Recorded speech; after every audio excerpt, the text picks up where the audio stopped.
I was 15 when I booted up the game for the first time. And I didn't know I was booting up something that was going to change me in such a way. Because it was just so beautiful. Like the way it started in a way I didn't expect. Because of course you've seen the teasers, you've seen the trailers. I'm expecting to hop into a world of, oh, there's zombies, there's this and that, there's, cordyceps. I'm going to be hunting people. And I remember I got home, I booted up the game. It was like the middle of the afternoon because I had to wait till after school to go pick up the game. So it was like, 5 p.m. maybe. I loaded it up. Everything's installing, anticipating it. I'm waiting. I'm excited. It loads up and I play it and I'm like, what is this? What's going on? And it starts off with the scene of Joel and his daughter. Monday at work, huh? You still doing up? It's late. Oh, crud, what time is it? It's way past your bedtime. But it's still today. And then I think it was he came back after work and she was there watching TV, and it was just like it was like a sweet moment. It was just endearing because it's like you're just looking into the life of the common American folk, and I think it was really touching about how, oh, I got you a gift, and then she pulls out the watch and gives him the watch. In the back of your head, you're kind of like, how the hell did she afford this watch? Because me as a 15-year-old, and I think she was like 15 or whatever in the game, you're just there thinking, how did she afford this watch? And then they end up including a joke about it. She was like, oh, I'm selling drugs. And it's just a nice, sweet, endearing moment. Where did you get the money for this?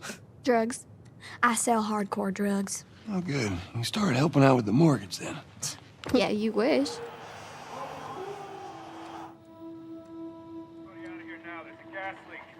There seems to be some commotion coming from Get the hell out of here, What was that?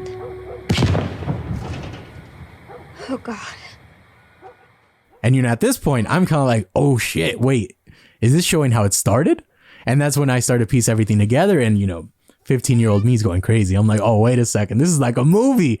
And again, this is 2013 or whatever. The graphics are insane to me. Like I was just enthralled. Like I was glued to my TV. And then I think from there, the game just kind of kicks off because it starts getting more high paced, more high paced, more high paced. Just because you see the story unfolding of what's going on. Where the hell you been? You have any idea what's going on out there? I got some notion. Holy shit. What is it? My leg hurts. How bad? Pretty bad. We're gonna need to run. And as you're running, a car rolls into the gas station and the gas station blows up.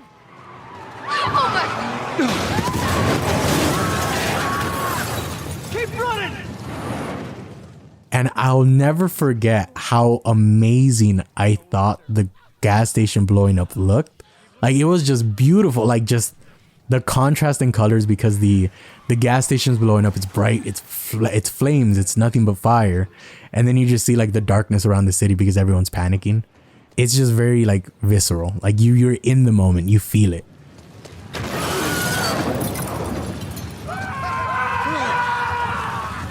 Get back! There's too many of them! This way! Through the alley! From there you guys escape. And you've played these characters for, like I said, maybe 20, 30 minutes by this point. So not too long. But you're already invested way more than you ever expected to be. And then that's when it happens. You're running with your daughter.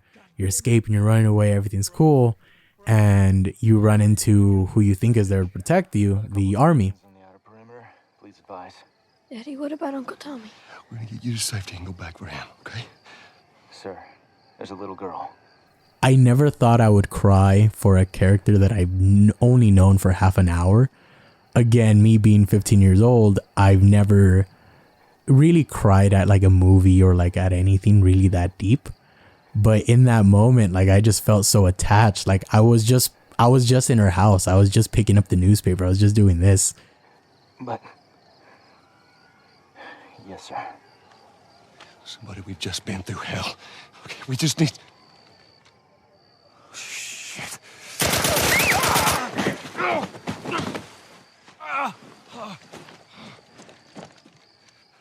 Please don't.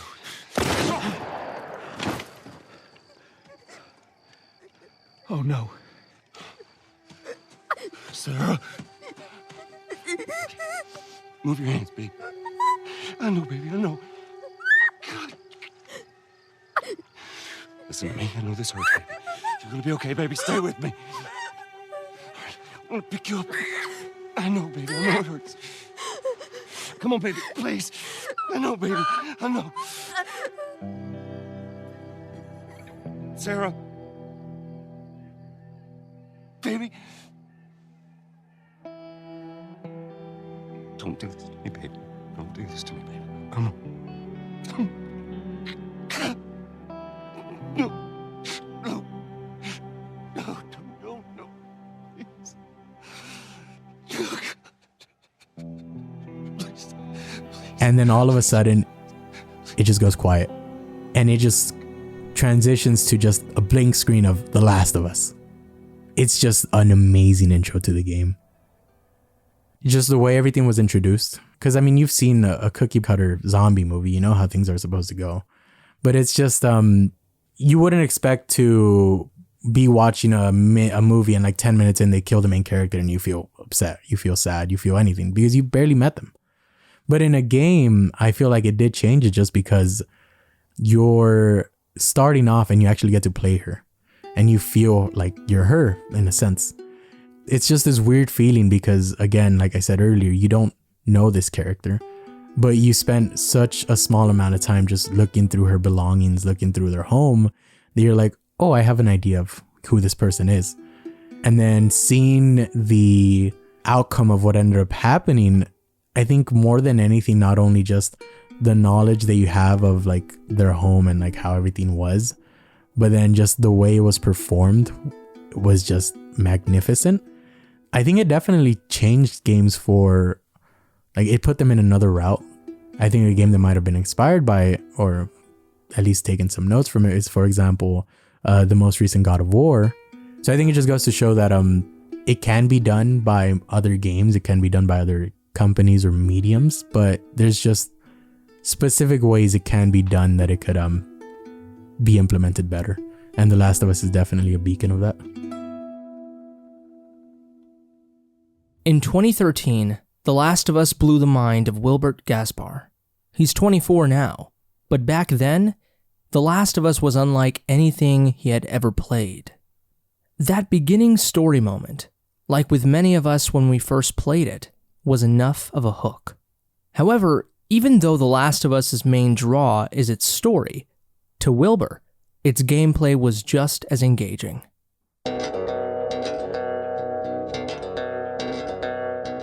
I think honestly my favorite part about the gameplay was the scavenging for loot, especially in the harder difficulties. I mean, if you're just doing your first run through normal or like casual, going through loot is pretty okay. I mean, you find substantial, but if you go through the harder difficulties, just thinking to yourself, oh, I only have 6 bullets, I really got to make them work, or oh, I only have 1 shiv, I really got to make it work. And just knowing that your resources are limited and they're limited by what you could find is just an amazing mechanic. I mean, other games have done it, that's a given. But just the environment that you're in, plus the resourcefulness you have to be, again, mainly in the higher difficulties, is just something that really drove me towards it. And then just simple things like how you could throw like a brick at someone's head, like that's just fun. Like how many people didn't just choose to not even use a weapon because you have the choice of using this brick to just run up to someone and just whack, then they're just gone. It's like, dude, do you know how satisfying that is? Oh man, it's a good feeling. Though it's also a hard feeling because then it comes down to a point where like you have limited resources and you think to yourself, oh, do I want to craft a sugar bomb, or do I want to craft a healing item, or do I want to craft a shiv? Or because they're all interchangeable, the materials are used for different gear. And you're like, oh, if I use a shiv, I could use it on an enemy. Or if I find a door that I could unlock with the shiv, I could find more supplies. And it's just all so good how it just intermingles within itself. And it's just, I love it. I love it. I played the game to the hardest difficulty. I mean, I love the game so much that I got the platinum trophy on it on PS3. And that is one of my proudest achievements to this day. I fucking love that game.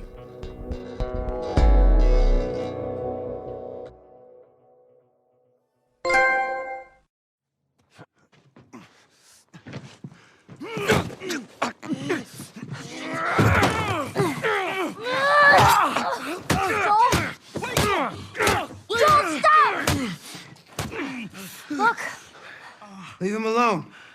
easy, son. Just take it easy. It's all right. They're not the bad guys. Lower the gun. The Last of Us does a great job of really emphasizing the last of The Last of Us.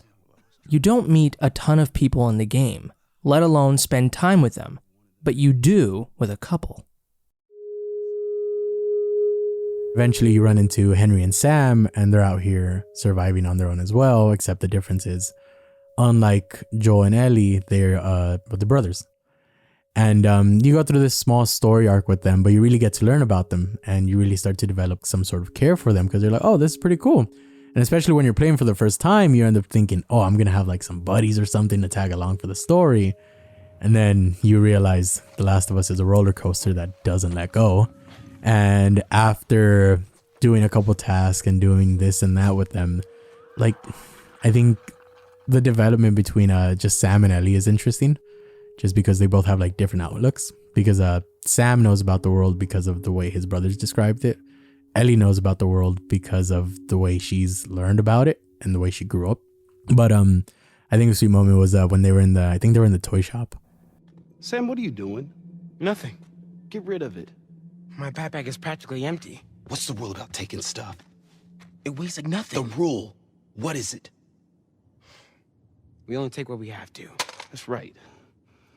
Now, come on. And then it turns out later on in the story, oh, hey, Ellie picked it up.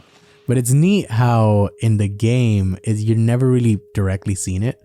But if you like leave and then come back, you're able to witness it happen. And it's just one of those things that's like happening in the background that's kind of nice. Well, it's safe to say those two have officially bonded. How is it that you're never scared? Who says that I'm not? What are you scared of? Being by myself. I'm scared of ending up alone. What about you? Those things out there. What if the people are still inside? What if they're trapped in there without any control of their body?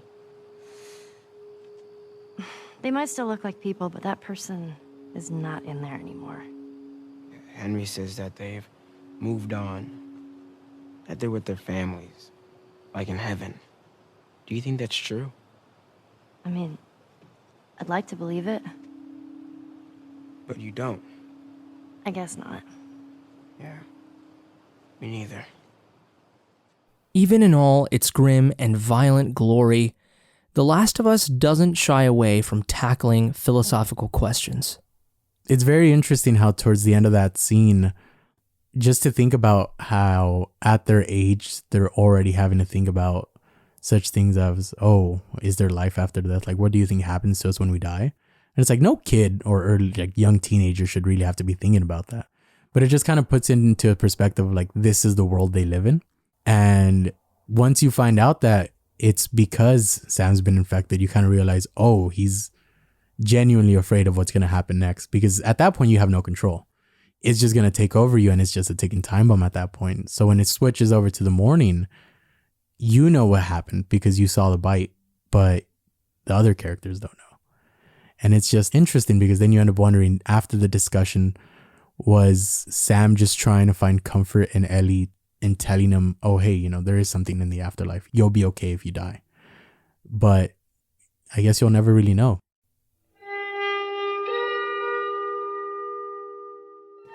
Damn, that smells good. Good morning.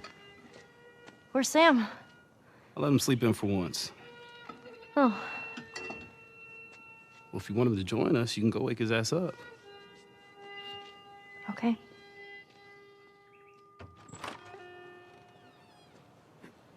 Sam? The hell? Shit, he's turning! That's my fucking brother! Screw it!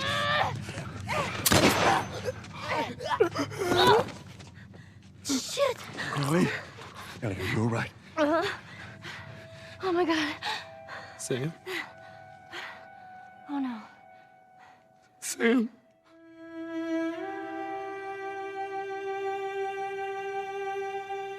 Those things out there. What if the people are still inside? What if they're trapped in there without any control of their body? Scared of that happening to me. They might still look like people, but that person is not in there anymore. Henry? Henry, stay there. Henry? What have you done? I'm gonna get that gun from you, okay? Oh, okay, easy. It's your fault. This is nobody's fault, Henry. It's all your fault. Henry! Henry, no!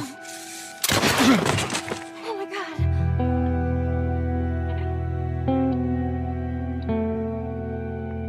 This isn't just any regular motorcycle, okay? You get on that bad boy, you feel that engine? Nothing like it. Oh, yeah? How would you know? Seen it in my dreams. Okay.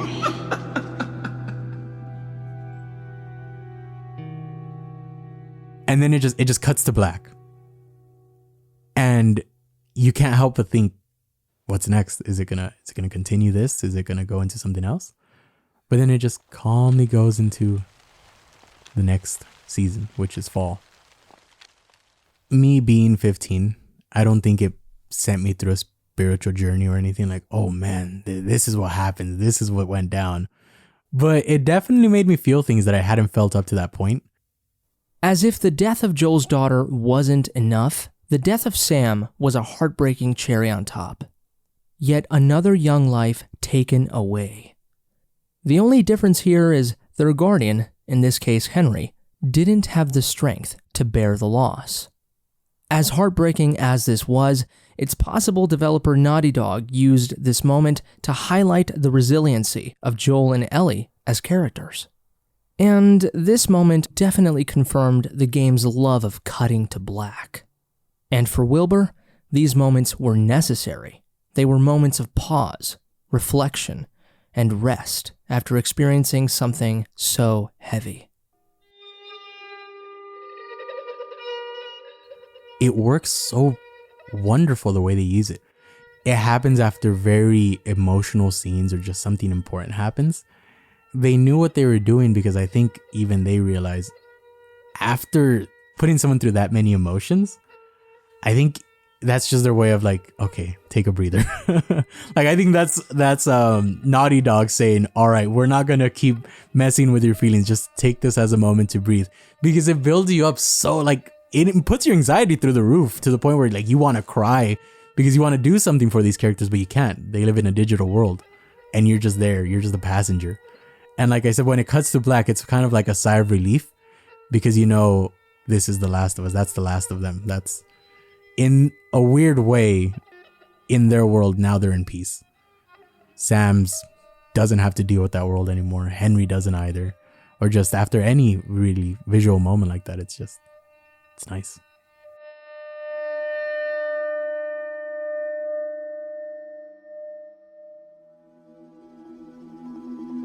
Video games are no strangers to great soundtracks, and in the case of The Last of Us, its soundtrack, composed by Gustavo Santaolalla, delivers a unique and raw sound that perfectly accompanies the somber and visceral world of The Last of Us. Oh my, can I tell you that this game genuinely has one of my favorite soundtracks? This man's a genius. It's interesting because the soundtrack of the game, not all of the tracks, but a fair amount of them are the same soundtrack, just distorted in a different way or played slightly different, or just tones are slightly different. But you could tell each one has its purpose.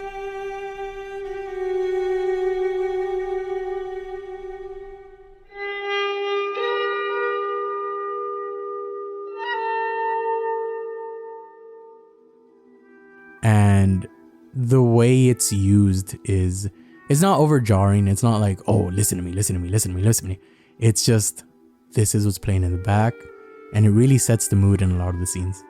And I think as far as soundtracks go, it's definitely one of my favorites.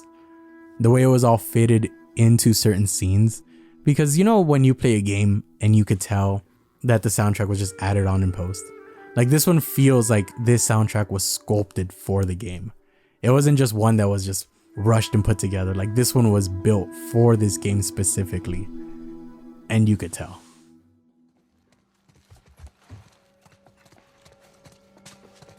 Come on, Even in all the depression that The Last of Us portrays, we get to pet giraffes. You see this? Shh, don't scare it. I won't.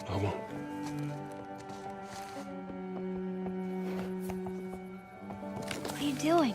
It's all right. Come here. Hey, fella. Hurry up. Come on. It's almost as if the world of The Last of Us is telling us, yeah, the world sucks, but there's still hope. And yeah, this great flood-like cordyceps virus didn't exactly cleanse the world of evil, but vegetation and the animal kingdom are back to reclaim their rightful throne.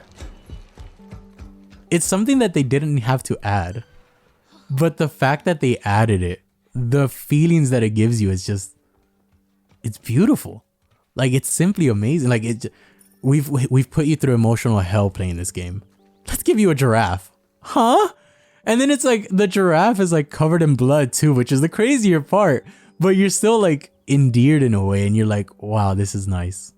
And then there's also that scene where like it's the same herd of giraffes. You see them walking away in the distance and you're just there leaning over the balcony and they're just discussing about how this is it. They've reached their destination. So,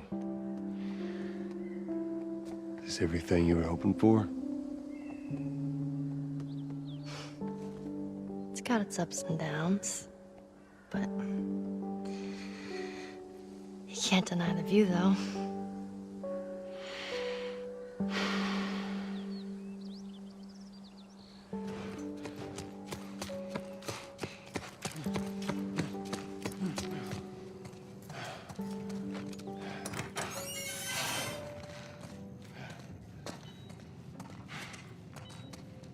At the end of the game, Joel's decision to save Ellie and ultimately doom the rest of the world from possibly ever finding a cure is, at the very least, a controversial decision. And it's the first part of a thought-provoking thread.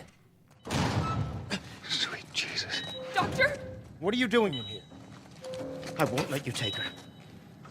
This is our future. Think of all the lives we'll save.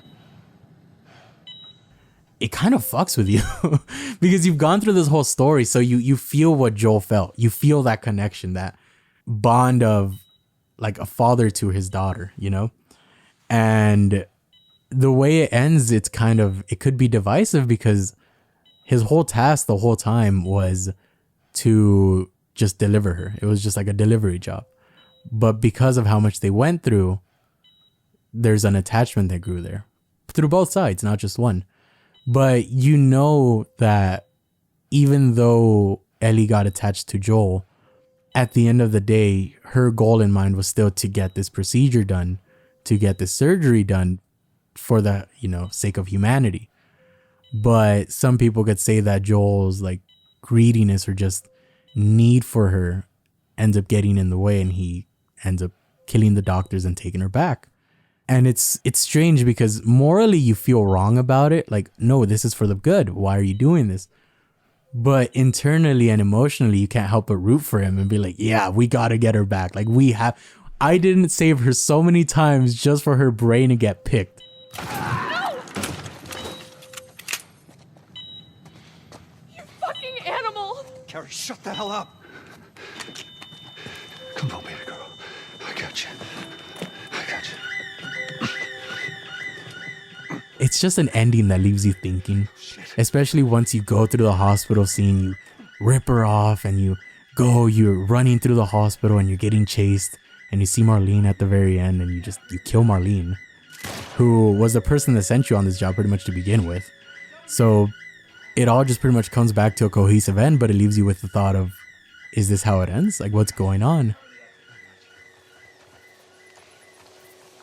I don't think I ever told you, but Sarah and I used to take hikes like this. I think the two of you would have been good friends. I think you really would have liked her. I know she'd have liked you. I bet I would have. Here, I got you. In your head.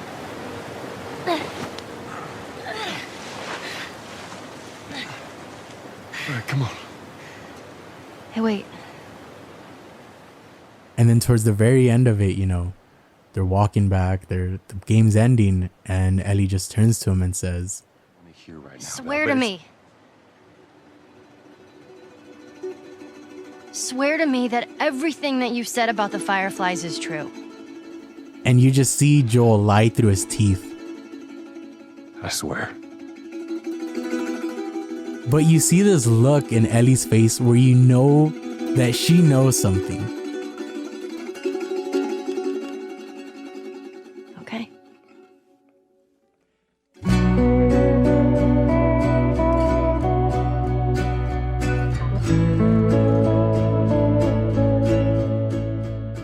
And then the game just ends, and it kind of leaves you with this feeling of, it depends on the type of person that you are.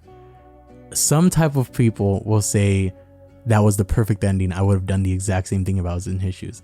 Then other people say, oh no, that was a very selfish ending. Joel is just, he's a monster. He only cares about himself. But could you blame him? I mean, who wouldn't do that, right? I mean, I would have, as bad as it sounds like. You spent the whole year going through hell with this person. How are you not going to fight for them? I think that's why some people hate it. Just because it leaves you on a cliffhanger. And I mean, I'm sure that Neil Druckmann knew what he was doing when he was producing the game. I mean, I'm sure he knew it. But that's why I say it's a very divisive end, because a lot of people say, wait, what do you mean this is it? Like, I'm seeing the Fade to Black one more time and that's it? And on the other Fades to Black, you know what happened. You know how it's going to move forward. There's really no other choice but to move forward. But after this one, you don't really know what's going to happen. The end of this game is like hitting a wall after running and running for so long. All you see is stars and you're just sitting there dumbfounded, and you ask yourself, was this all worth it? Because the end goal of the whole game was they need to get this fungus out of her brain so they could create a cure. But then by the end of the game, that doesn't end up happening because of Joel's selfishness, Joel's greediness in a sense. But it leaves you torn because you agree with it.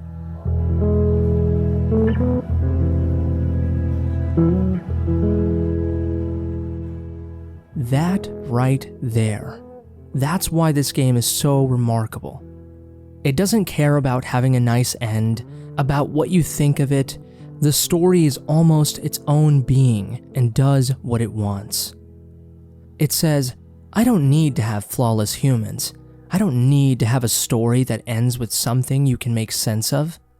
I'm gonna give you a story that ends with something bittersweet, with doubt and confidence, with pain and hope.